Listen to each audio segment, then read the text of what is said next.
સ્થાનિક સ્વરાજની ચૂંટણી માટે ઉમેદવારી પરત ખેંચવાનો આજે છેલ્લો દિવસ।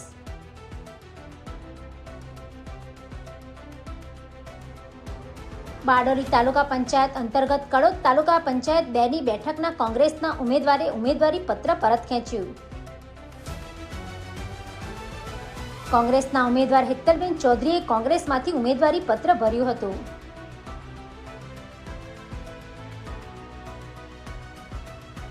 આજ બેઠક પર ભાજપના ઉમેદવાર જાગૃતિબેન હળપતિ બારડોલી તાલુકા પંચાયતની કડોદ 2ની બેઠક પર બિનહરીફ થવા પામ્યા।